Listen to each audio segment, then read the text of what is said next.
Hello and welcome back to the My Fundraising College podcast.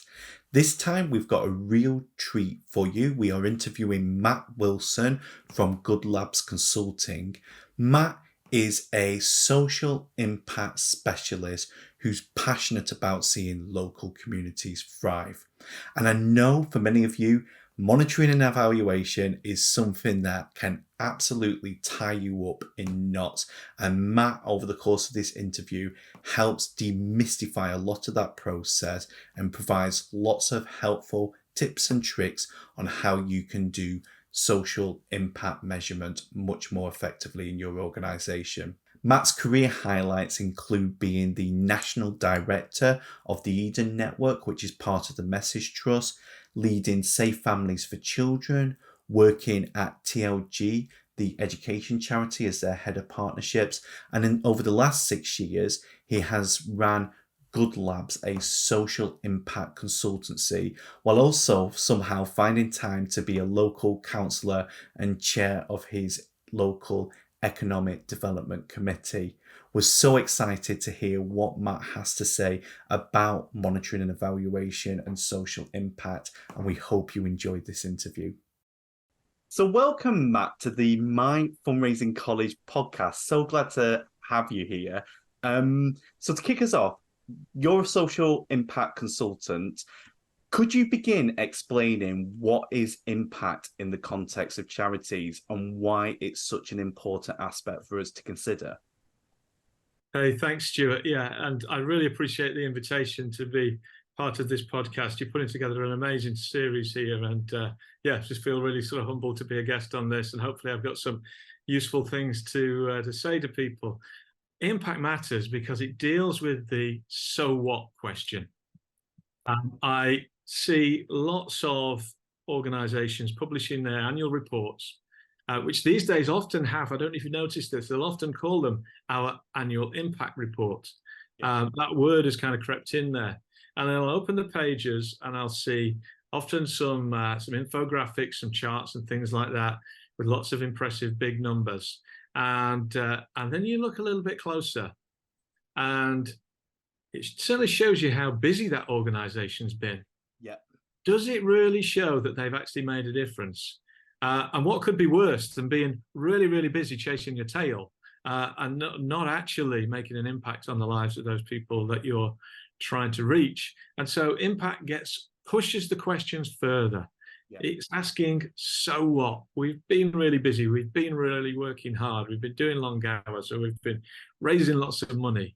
But are we breaking through? Critically, are we making a difference on those issues that we set ourselves up to make a difference on in the first place?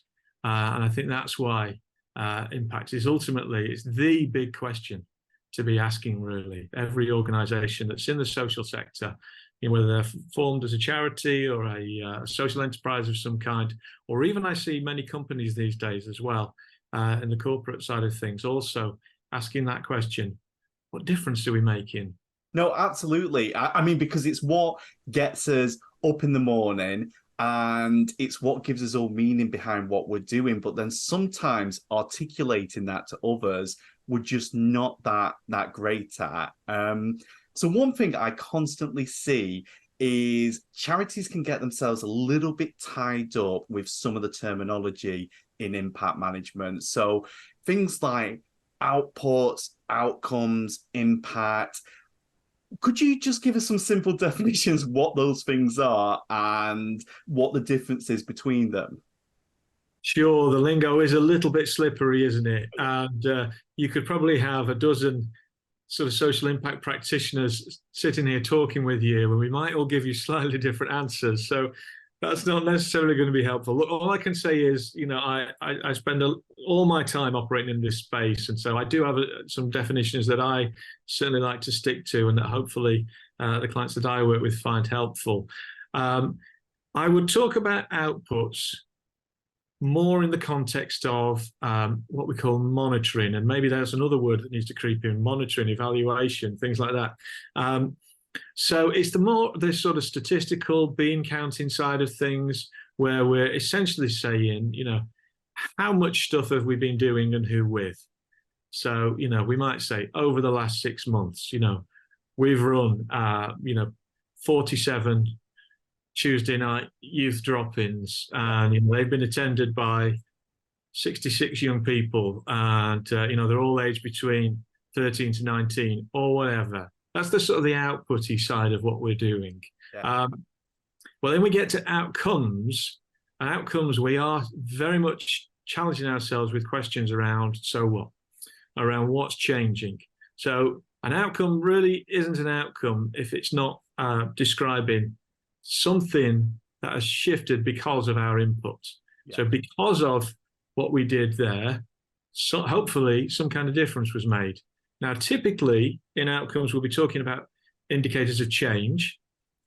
So, for example, somebody started attending a Zumba class and they were really unfit and overweight, over the course of, 12 sessions, they were in better shape, they felt healthier, all those kind of things. So, and some of those outcomes will be really easy to measure. Yeah. Like if you wanted to, Weight Watchers has got really good outcomes in terms of you get on the scales and you know whether you've got the outcome or not. But of course, some outcomes are a bit more subjective, and we've got to ask people the question, and how are you feeling? And you find it hard to get out of bed in the morning before you started to do this program. And now, I'm actually feeling more motivated. I want to get out there. I'm meeting my friends again, all those kind of things. So generally, that's what we're talking about with outcomes. I do some work, though, with particularly in some of the health sector, particularly when you're perhaps dealing with older people. So I do some work with Age UK and with a number of the carers centres in our region. I'm up here in the Northeast. Sometimes you're dealing with people who are not going to get better. Yeah. Actually, maybe they've got a deteriorating condition or simply they're getting towards the end of their life. Yeah. And so in those examples, you can still have an outcome, which might be actually to enhance someone's quality of life that little bit more while they are older and more frail, or while they have got a debilitating condition that you simply don't want to get worse and it needs to be managed well. So essentially that's where prevention can also creep in as an outcome too. We can say, we know that people in this group are at risk of falls, for example. And so through our program, 90% of our cohort have not had any falls for the last 6 months. And so that can be an outcome as well. And then the impact, really, I often say, is you're using a kind of a combination of your outputs and your outcomes to tell a story about, therefore, here's the difference that we've uniquely made as an organization. And you might aggregate that up through all the various programs that you're running, or you might say this has been the impact of this specific program.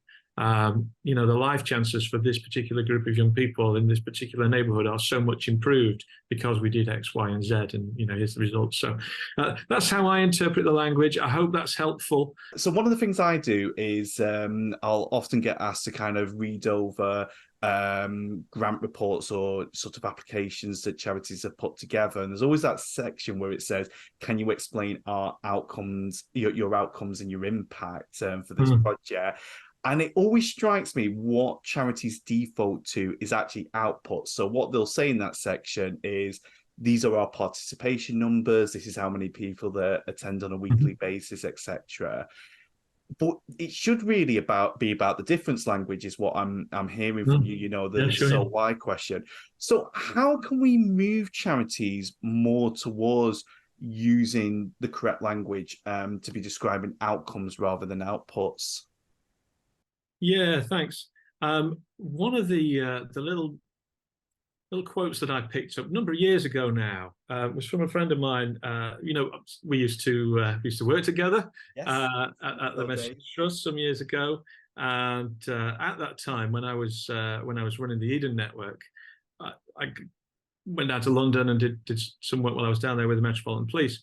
Got very friendly with one of the borough commanders there. I'm still friends with him to this day, actually. And but so he was in a senior role in the police, and so I got this from him, and it's called Lockhart's principle. Right. And the principle is every contact leaves a trace, and so they use it in detective work. Okay. And so similarly, when we are interacting with people, when they're on our programs, when they're we need to essentially, when I'm doing workshops in this stuff, we're using, in a sense, those kind of CID type language. We're talking about evidence collection. Mm. What is the evidence that you're making a difference? And so, sometimes you might have to put together or get access to, different kinds of tools that you're going to use with your beneficiaries, so they can tell you the difference that you're making. I was doing a workshop just last week in Newcastle with one of the carers organisations in Newcastle. One of the things I like to do is at the beginning of the workshop, I put a spot the difference competition up on the screen. Yeah. And I tend to use a picture from SpongeBob SquarePants. And so it's what's different. And, everybody, we've spot 5 or 6 differences. And then I just put another image up on the screen of SpongeBob and I say, spot the difference. And everyone looks at themselves really confused because it's a completely different picture. And of course, you can't spot the difference if you've only got one picture. Yeah. So that idea of when people join our programs, we need to be clear on which parts of their life are we intending to make a difference on. So, we've got a group of young offenders. The difference is, well, we don't want you to be in trouble with the police. Yeah. And it's, again, so actually, we'll ask you a bunch of questions at the beginning on your interactions over the last 12 months with criminal justice and the police and whatever, antisocial behaviour, and we'll run our programme. And then maybe 3 months in or 6 months in or at the end of it, we're going to ask you those same questions again. And so we will be gathering our evidence as we go. Because actually those who get involved in the work that we're doing, they ought to be really invested. Back to the Weight Watchers example. Yeah. They want to know if they're being successful. That's motivating for them. Yeah. Similarly, so it's not just about, one of the things I find is, even for those who are using forms of evidence collection, they're not necessarily sharing the results with the right people. Right. Sometimes the staff on the program don't even get to see the results. Okay. Certainly the beneficiaries may not. And so I'm all for transparency as well. When we're going to introduce these tools and use them, let's use them in a really transparent way so people can see the journey they're on and can see how well they're doing. So when you're kind of disseminating that information to, say, beneficiaries and staff and other kind of people within the organisation environment, practically, how would you go about doing that? Is that through like infographics, posters? I mean, have you got some good examples where you've come across organisations doing that well? I mean, a great example of a culture where we did that, I spent a couple of years working at TLG, the education charity. Okay, yeah. So, every team had a set of metrics. Some of them were outputs in terms of how busy they were, but some of them were more outcomes in terms of what was changing as a result. I was heavily involved in the early intervention work there. It's probably going back about 6 or 7 years now. But, there's some very clear measures of what we wanted to see with, children at risk of exclusion. So, the number of times they were getting hauled into the office, the number of absences they were having from school, number of times they were getting sent home, number of calls to the parent, all those kind of things. Actually, to see those kind of things reduced, to get feedback in that example, feedback from the parents and from the teachers, and then to share it with the team and to be able to celebrate, hey, look, this project over here is just really being successful. This one over here, actually, maybe it needs a little bit of support. Maybe they need a bit of extra training. Maybe they're facing some kids who are just particularly challenging. So you can really begin to use the insights that data offers you. That makes total sense because, if we're just counting attendance figures, you're not going to see whether the needle is moving on the things you actually care about as an organisation. And if I was a parent and one of my children was attending your programme at TLG, that's what I'd want to know. Is like, well, what difference is it having on my little Jimmy? How is their life improving from doing this? One of the things, while I've got you, I really wanted to ask is, there's this term that gets bounded around a lot in the charity sector at the moment called theory of change. And it seems to tie up a lot of us in knots. So as we've got you here, I'd love to get your explanation of what on earth is theory of change and how should we be using it in an organisation? Sure. Thanks, Stuart. Yes, I do a lot of theory of change work, and I would certainly pick up the last part of your question first. Yeah. Not just what is it, but how should we be using it? So the key thing is to remember that the theory of change is there to serve you. You're not there to serve it. So if it ever feels like, you're working with a consultant who's trying to put a theory of change together for you, and you just feel like I'm just becoming a slave to this thing, then something's wrong. But yes, using some of those terms that we spoke about earlier, typically a theory of change will describe what's going on with a journey of how individuals and cohorts of individuals respond to the challenges that are going on in their lives and the things that we're doing to help them. So you generally have the input end of the model, where you'll be doing some kind of situational analysis. You'll be asking, who is it that this program is concerned with, or that we as an organization are concerned with? So is it young people? Is it older people? Is it people experiencing depression and anxiety? And then, okay, and what are we doing about it? Okay. So that you get a kind of middle piece of the model where you're describing the things that you're doing that you expect are going to make some kind of difference to these issues people are facing. Okay. And there's relationships between them. So you shouldn't have anything in that middle column that's kind of not linking back to the first column, because it's like, right, well, if they've got, we'll stick with our Weight Watchers model. If they're struggling with obesity, then, just getting them to kind of come to our book club, where we just sit around and have coffee and biscuits and talk about, we can't expect that that's going to make an impact. So our intervention needs to be linked into the problem in the first place. Mm-hmm. But then, we then link it and then we do the so what. So the sort of final column is the outcomes column. Some theory of change practitioners will separate out the outcomes into short-term outcomes, medium-term outcomes, long-term outcomes. And then, that typically is the sort of theory of change model. Some people will put something slightly more sophisticated in there that they call change mechanisms, where you're really trying to get into the black box of why is this working? Because it's one thing to do it, to do the intervention and to get the outcome, but sometimes we're just curious about, I know this works, but why? Yes. And so you'll spend a bit of time fiddling that bit out as well. But you don't necessarily need to know why, but it can help. It can help convincing people that your intervention is going to be replicable and it's going to work in all sorts of circumstances. I tend to then do some further work following on from a theory of change, really unpacking what I would call the outcomes framework. So the outcomes end of it, I don't want to sort of leave a client just with a theory of change. We want to push it so we know for every single outcome, what are the specific, what are we really going to see change in someone's life? How is that going to manifest? So the whole evidence thing, what tool are we going to be using to help us realize that? Because if we can't measure it, we can't report it. And then ultimately also, and what system have we got? Kind of, we get into the sort of CRM database end of it. Say, where's this data going to live once we've collected it? Yes. Because ultimately, if we can't report on it reliably, it's no good to us anyway.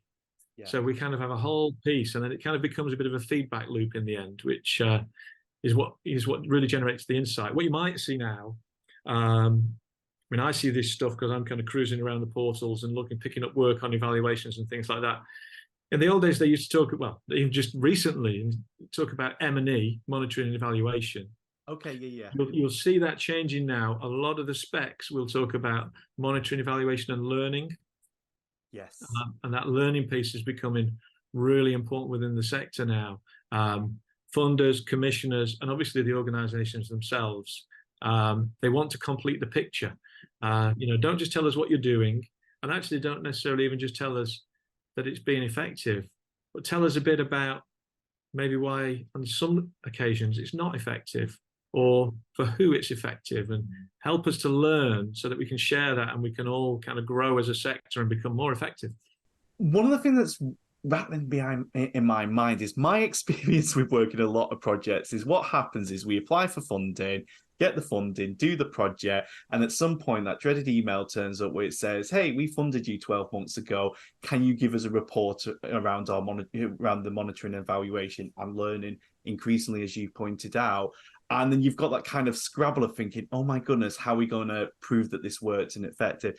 And it sounds like that's the wrong way to do it. It shouldn't really be an afterthought in the process. Absolutely.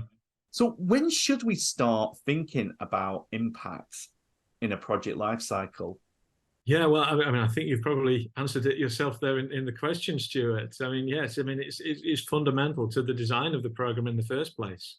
Mm. Having a really clear idea about what is the problem or the issue or the challenge that we're trying to address with this program.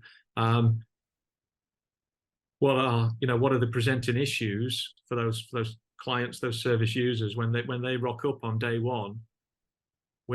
We know what's going to be going on with them because we'll have pre-selected this designed for them, Yeah. and therefore this is where we all want to get to together, and we want as many of those participants to enjoy as much success as possible as they work with us, whether it's a short-term program or a long-term program. So yes, we need to know. I mean, it's ultimately, although the language might be slightly differently, but just describing our aims, aren't we?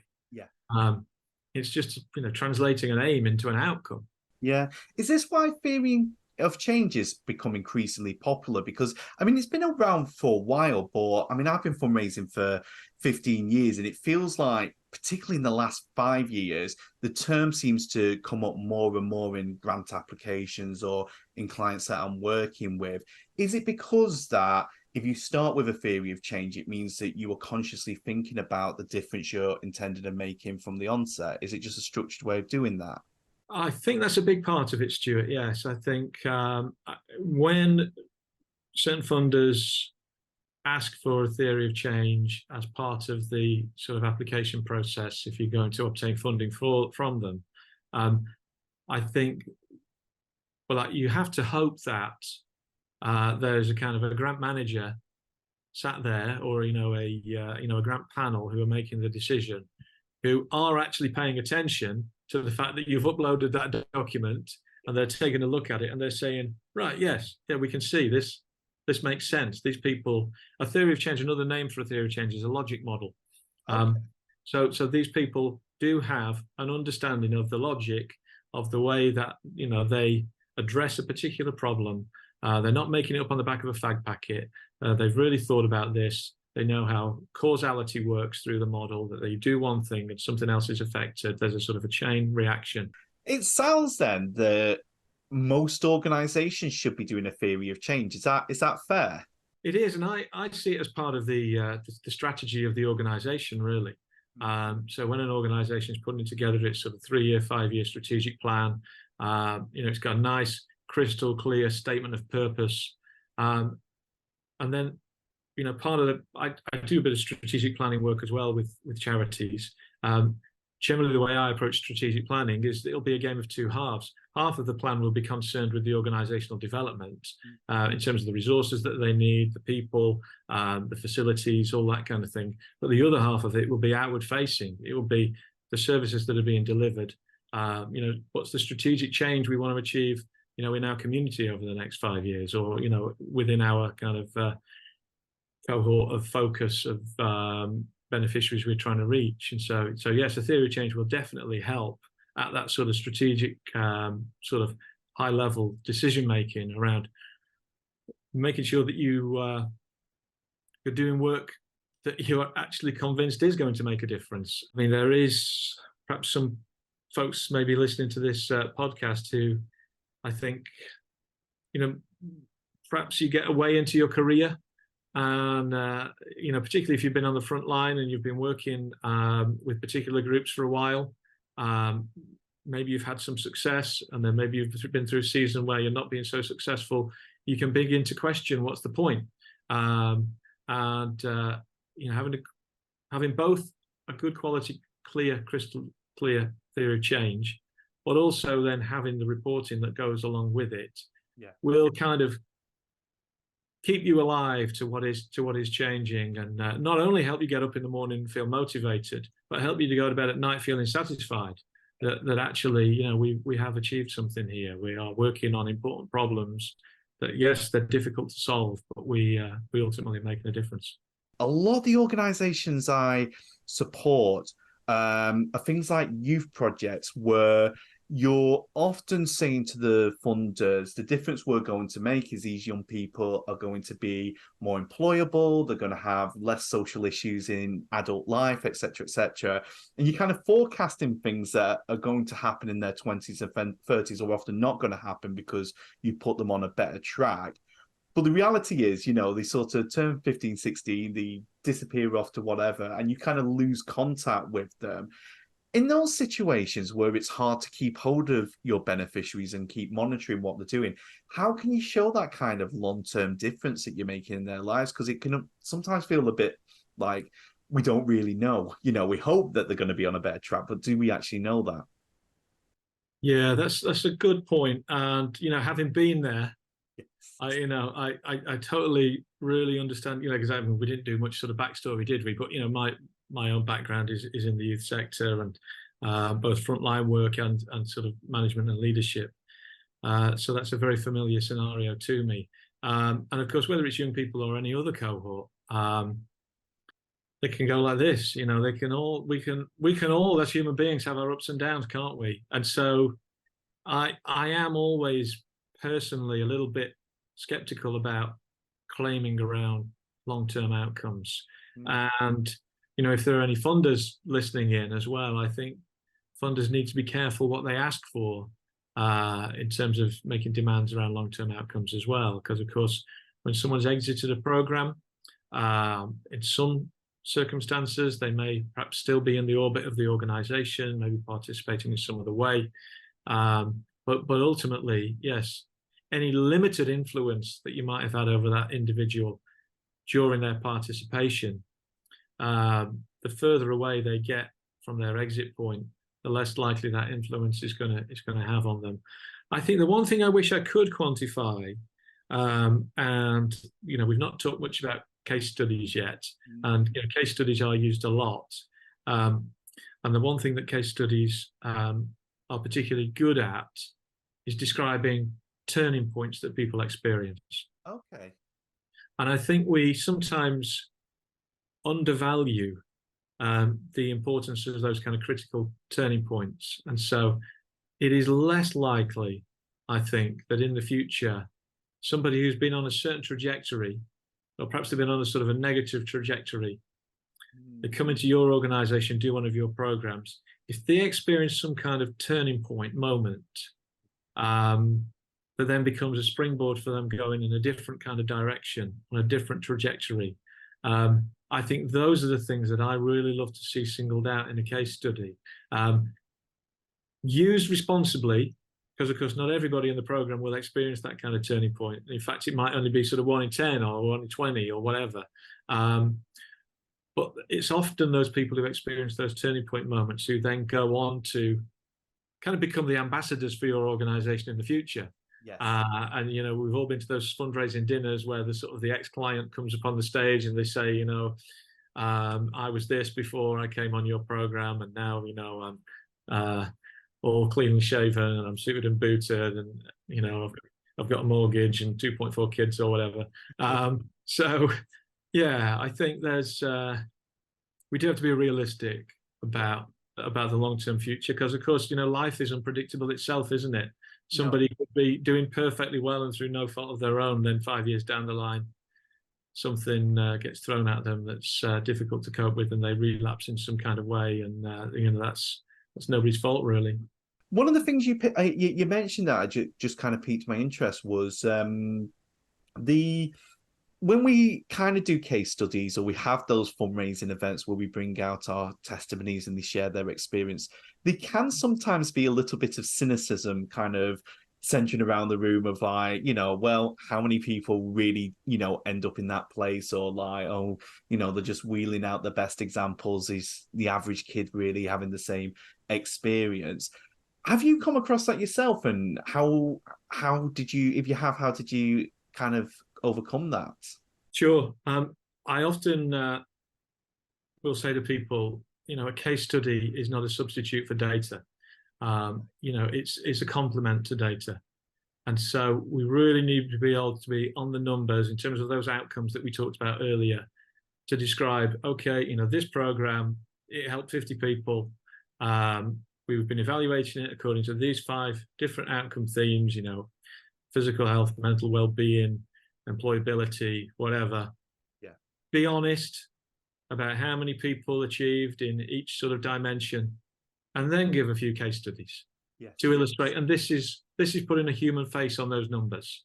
I think the reality for a lot of the work we do in the charity sector is the real wins in terms of real people on paper can seem quite small. So I mean, I had an example with a charity I was working with, and there was a girl that was struggling with a lot of anxiety, and for the first time, she sang in front of her friends.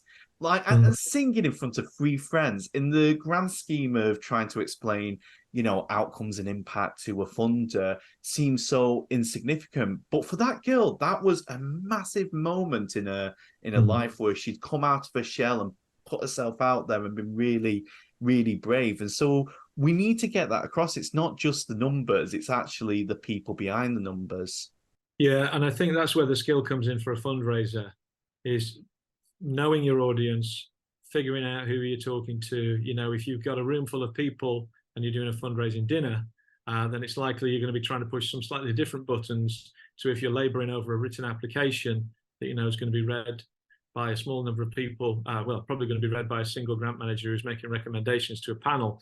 And so, yes, you've got to sort of know your audience there, know what they're looking for.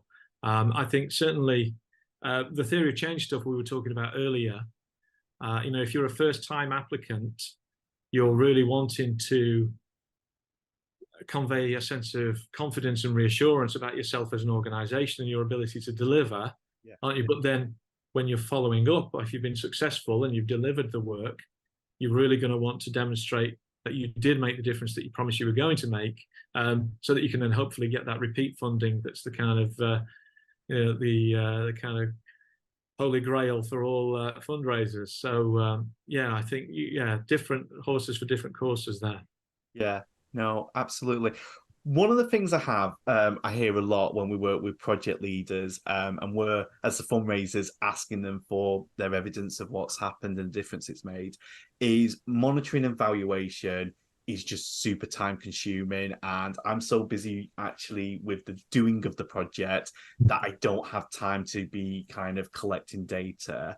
But I think what this conversation has convinced me is absolutely crucial for everyone to be involved in. Have you got any kind of tips and tricks to those at the coalface of delivering project work that might be feeling like, oh my goodness, I don't want to have to fill in any more paperwork, in terms of how they can do monitoring and evaluation in a way that isn't going to really slow down what they're trying to deliver? Sure, and I hear that a lot too. So recognizing all that we've said already about the importance of knowing and having that insight into whether we're making a difference or not, and the fact that we're going to ultimately have to communicate that to somebody else. So if we're working in the front line of that project, we may see the evidence every day, and that might be satisfaction enough that from one day to the next, I feel like I am making a difference. But then it's not just the funder. The line manager or the big boss might come along and say, actually, we're just reviewing this project because we're not quite sure whether it's effective or not. And if you can't show them the evidence, then it might be your future that's under review. So yes, it needs to be done. You can certainly make life easy or hard for yourself in the way you go about doing it. So putting some thought in initially to those tools that are going to be used, spending some time even with the beneficiary group, perhaps co-producing, what are the kind of questions that we ought to be discussing and how frequently? If it's group work, how often are you going to see the individuals? Are you going to see them at all one-to-one to be able to just periodically check in and see how they're doing against a few different indicators?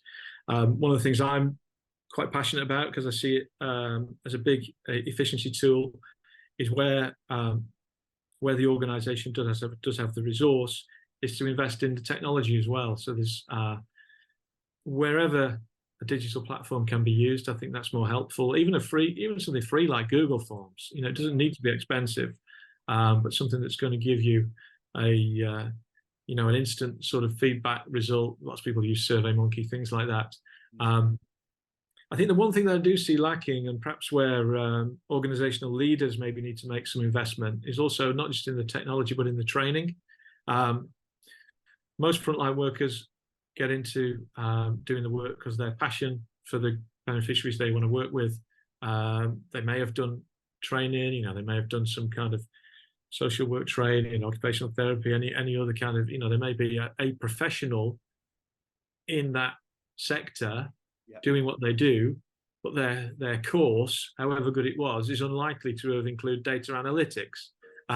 So actually, who carries the burden of, once we've collected in information about what's going on, we've got 100 surveys that we did back in February, and then we've got the 100 follow-up surveys that we've just done now in August. Who's actually going to look at that data and crunch it, and who's got the skills to do so?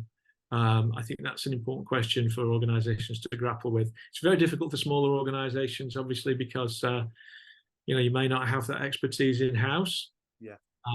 But one of the things that I found when I made the move into consultancy sort of 6 years ago is consultancy doesn't need to be expensive. Yes. Actually, people like me are out there. We want to help, and actually, you might find that we're more accessible than you thought we were. And actually, spending £1,000, a couple of £1,000 on getting a consultant in who will really help you to, once in a while, go through your data, make sense of it, reveal to you some of the things that you didn't even know yourself, can really be money well spent. And actually, that might save weeks and weeks of somebody in the office just stressing themselves out in front of a computer screen. So no, that takes me nicely to could you tell us about your organization, Good Labs? Because I see all sorts of great stuff that you're posting out on social media, and I always follow it with interest. But I'm sure many of our listeners love to hear, who are Good Labs? What do you do? In what ways can you practically support them?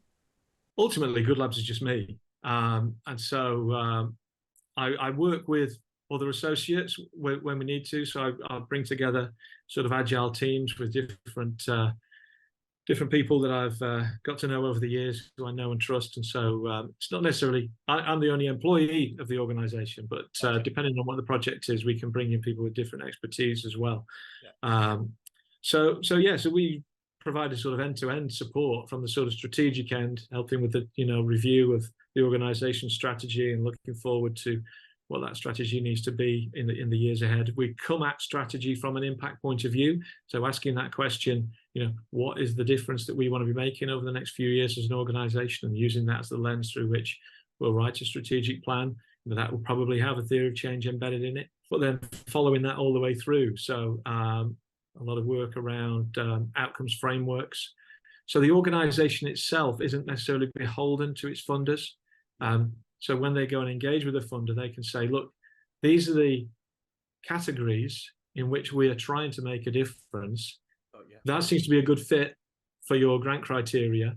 And you don't need to come at us with a bunch of outcomes that you're going to impose onto us, because we're already doing it.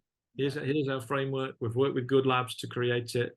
And they can be really reassured that, oh, fantastic. So, this is going to be a straightforward grant for me to make, because this organization's kind of got their act together. So we do all that. And at the very end of the process, this has become a kind of a growth part of the business in the last year or two, is very much the CRM part of, okay, what is the date? Because I was constantly working through this process, and then we were getting to the very end of it. And then it was like, yes, we've got this clunky old Excel spreadsheet, or we've got this access database which we can't even access remotely, or we bought this product a few years ago, or it's given us by a funder and we've never really understood how it works. And so I have a product now called Simple, CIMPL, simple.info. People want to take a look. And so that's based on the Salesforce platform. This is Astro, my little Salesforce mascot here. I won him in a Salesforce competition not too long ago. So as you may or may not know, so Salesforce is the world's biggest, most successful CRM product. It's had billions of dollars pumped into it, and they have a non-profit division. Yes. And they have a particular program called the Power of Us program. We help people through the Power of Us program. They access a bunch of free licenses from Salesforce. If they need more than that initial set of licenses. We can access discounts for them as well. But then we basically drop our solution into their new Salesforce setup so that it customizes it for everything that a small charity would need. Because one of the dizzy things about Salesforce is it's so big and so complex that, you know, you don't just open it up and it's not just good to go. It needs quite a lot of configuration. So, yeah, fantastic feedback from the charities that we've been working with, onboarding them with that system over the last sort of 7 or 8 months. Oh, that's so good, because before you was mentioning about, you know, making sure you've got the right systems and tools in place, but I think me and many others wouldn't know where to start. What's the best way to reach you, Matt? If someone listening to this wanted to have a conversation about Simple or Good Labs, how should they get hold of you? Yeah, well, they could just ping me an email. I don't mind. Yes, it's matt@goodlabs.uk. It's that simple. Matt with 2 T's. Good Labs with 2 O's. No .org, no .co, just .uk. Brilliant, brilliant. And for the YouTube channel, we'll put that in the. Oh, thank you. That's very kind. Yeah. Yeah. Okay, final question. If someone listening to this, it's really whet their appetite and they want to start delving deeper into managing impact, what resources or books might you kind of recommend, or other kind of websites where they can just start to carry on their learning in this area? Yeah, sure. Well, I mean, the people who I tend to pay attention to, you know, people who influence me, I quite like the work that NPC in London do. Okay, yeah. Philanthropy Capital. So they're very good. They do really good work on theory of change in particular. I also quite like the work that Nesta do as well. They've not been quite so busy recently. I'm quite influenced by the What Works Centre for Wellbeing. They've got a really interesting bank of resources on their website, particularly for any organisations who are looking to make an impact in the wellbeing aspects of someone's life. Social Value UK, very good as well, particularly for organisations who might be looking to. We've not talked about it on this call really, but the sort of financial aspects of social return on investment. And I mean, to be honest, kind of get into some dark arts there around, you know, £1 in, £4.50 out kind of stuff. But yeah, they often are the kind of they're the property owner around many of those sort of data resource data banks and financial proxies and all that side of it. Oh, well, hope maybe in the future we can have you back and get into some of this kind of deeper side of social. I'm not your guy for the dark arts, Stuart. No. Oh, excellent, excellent. Oh, thank you so much for joining us. Honestly, this is it's been really helpful for me, but I know Thank you. Yeah, I've really enjoyed it. lots of people that find it helpful. One of the things we do to thank our guests that join us is we send them out a book, and our previous guest chooses the book for the next guest. So Beth Breeze, who was on last time, she's already chosen that book, and I'm going to send it over to you. Could you tell us what book we should send to our next guest in September? So if your guest in September is a guest who is interested in reading a book that's written from a Christian point of view, yeah, he'd be interested in that. Yeah, Richard Foster, Money, Sex and Power. It's a cracker. I've reread it recently, and yeah, powerful book. Brilliant, brilliant. Well, thank you so much for that. Thank you so much for joining us. And yeah, if anyone at all is interested in this, do follow Matt on social media, or drop his links in the description for the YouTube channel. Don't follow me on social media. It's all politics.